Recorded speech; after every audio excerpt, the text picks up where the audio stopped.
Hello and welcome back to Phoenix Wright, Ace Attorney. Oh yeah, I forgot to read this. Fired 3 times. This is my evidence. The murder weapon? Something about this pistol was bothering me, Your Honor. Both the witnesses who testified yesterday heard 2 gunshots. However, the murder weapon was fired 3 times. When, then, was the last shot fired? Only now have I realized the truth. That third shot was shot Larry heard just before midnight. Order! Order! That would make sense of the evidence we've seen so far. However, this leaves me wondering exactly what did happen the night on the lake. Exactly. This is true. There were 2 sets of gunshots separated by 25 minutes. One at 11:50 and another at 15 minutes after midnight. Why, I ask you, why? Oh, better think of something quick. Wait a second. Gunshots separated by 25 minutes. Ah! What's wrong, Nick? I have it. I have it! Huh? Remember the case with the Steel Samurai? Huh? Yeah, of course I remember. Murder in this case had the same idea as the murder in that case. What do you mean? Maya? Yes? If we don't figure out this now, we'll never overturn Edgeworth's guilty verdict. Got a hunch, and I'm gonna run with it. Right? I mean, is this safe? Safe? I've already gotten a guilty verdict. You have nothing to lose. You just watch and let me know if there's anything that sounds fishy, okay? Right, Nick. Your Honor. Yes, Mr. Wright? Testimony now has just cleared up this entire case.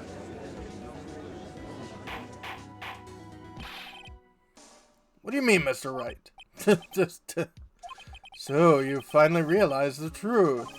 There can be no other murderer here than Miles Edgeworth himself. Wrong, Von Karma. A man was shot that night, but it wasn't Edgeworth who did the shooting. Oh, listen, rookie. Take a deep breath and consider the facts. At the time of the murder, 1 boat was on that lake, shown by the witness's photograph. Defendant Edgeworth and the victim Robert Hammond were on that boat.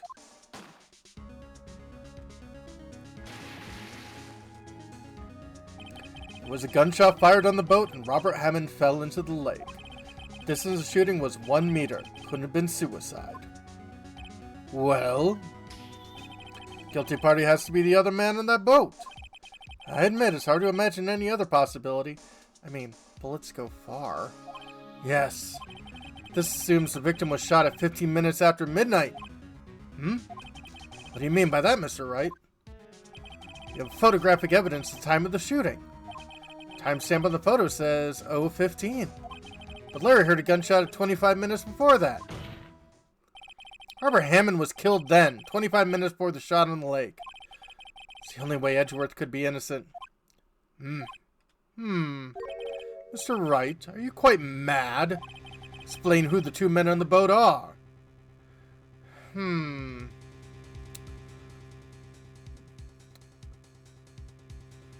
Well, let's see here.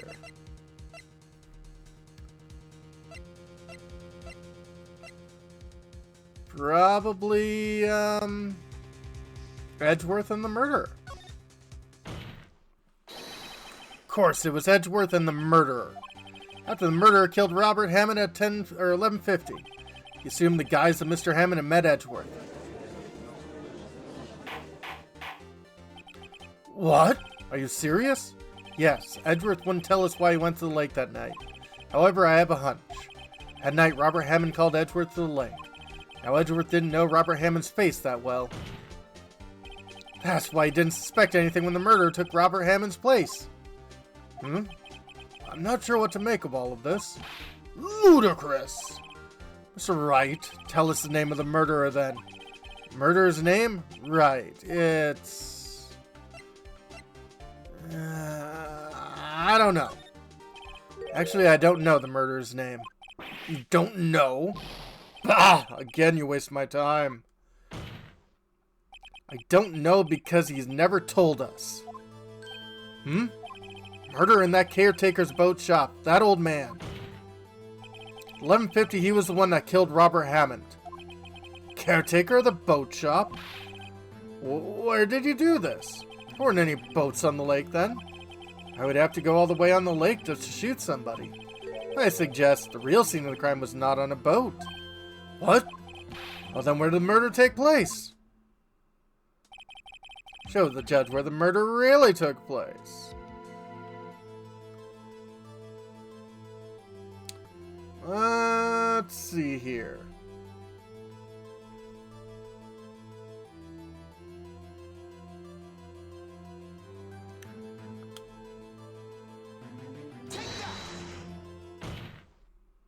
Around here, maybe? Maybe, Mr. Wright? Does this maybe include the reason why the killer would choose that spot? Yes, well, maybe because there is no good reason the murderer thought he'd never expect it. Maybe you should try again. He wasn't even surprised I goofed up.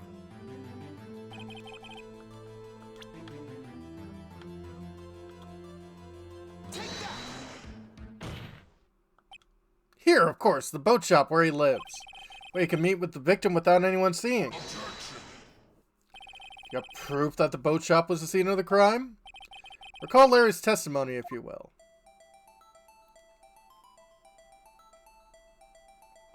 Confused Larry. At night, he was on the boat in the lake, searching for something. Finds it, returns to the boat. Then, just as he's starting to head for home, he hears a gunshot. Heard a gunshot, Your Honor. Even though he was wearing headphones at the time. In other words, the gunshot was very, very close by. Where would that be if he had just returned a boat? The boat shop! Mr. Wright, what happened that night on Gourd Lake? Please tell the court from the beginning. Yes, Your Honor. Nick, are you sure about this? Not really. I think if I start at the very beginning, I take it slow, I might be able to figure this out. At night, caretaker of the boat shop called Robert Hammond to his shop. Oh! Bang. This is around 11:50. That was when the gunshot that Larry heard was fired. After that, the caretaker put on Robert Hammond's coat. Became Robert Hammond. And he got in the boat with Edgeworth and went out in the middle of the lake. And who fired the pistol on the boat, Mr. Wright?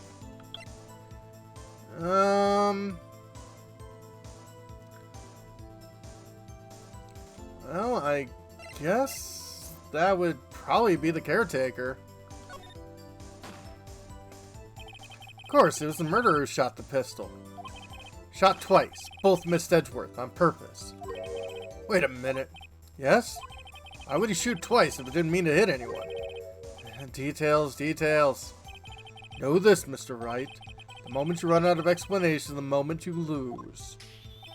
Tell us why the murderer had to fire twice. Create witnesses. I believe he shot twice to create a witness, Your Honor. Create a witness? Murderer lifts his pistol and fires one shot. That ensures anyone who has heard the shot would look at the lake. Indeed, Miss Hart did exactly that after hearing the first gunshot. Next, murderer waits a bit and he fires again.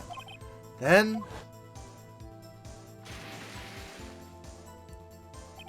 murderer jumps in the boat from the boat himself, leaving the pistol in the boat behind him.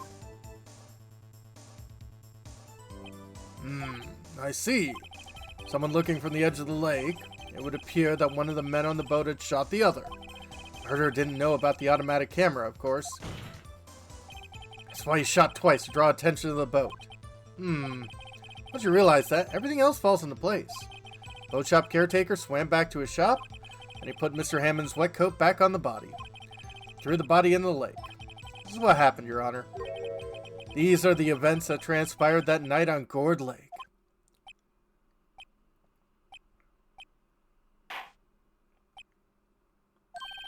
Bailiff! Bring out the witness from before. The boat shop caretaker. Quickly!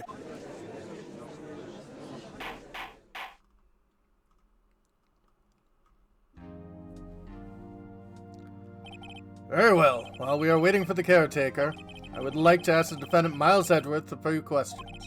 Mr. Edgeworth, please take the stand. Mr. Edgeworth, you heard what the defense has said? Yes. Well, why did you go to the lake that night? What Wright had said was mostly correct. Astonishingly so, actually. Yes. Several days ago I received a letter. And it was signed Robert Hammond. He asked me to come to the boat shop by the lake at midnight on Christmas Eve. Said he had something very important to discuss with me. Something important? I'm sorry, I can't say what it was. Your Honor, sir. Bailiff, we were conducting our trial here. Ask you to remain quiet. Witness has disappeared. He isn't at the boat shop either. What? What should I do? Find him, quickly! Can't allow him to get away.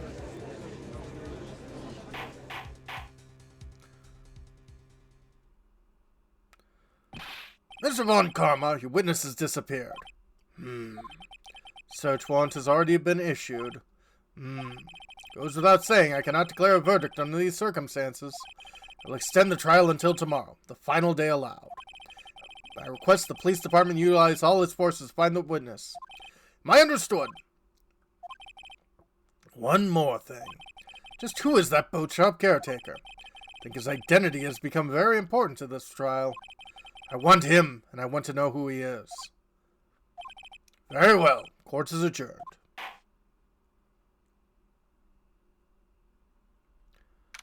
December 27th, 1:22 p.m. District Court. Defense Lobby number 2. Yay, Nick, you did it! Yeah. Well, at least we got out from under that guilty verdict. What about Larry? That was something else. Even Von Karma didn't know what to do with his testimony. Larry really helped us out.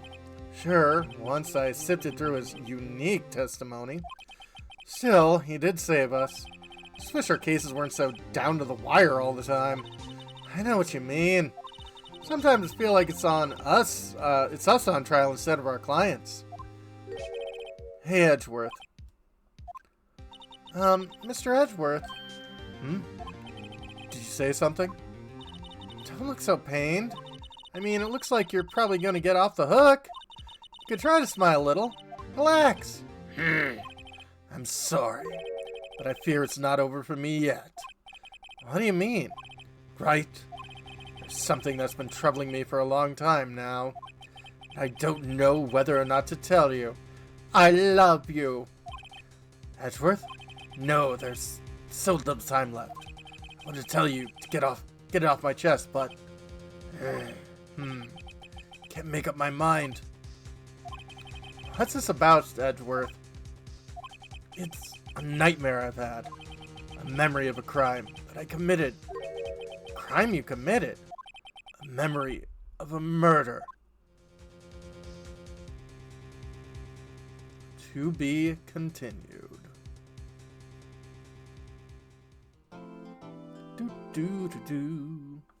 Save your progress up to this point? Absolutely.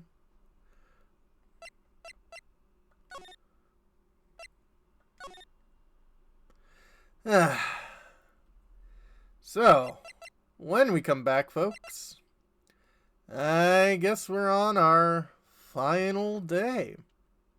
Have a good one, folks.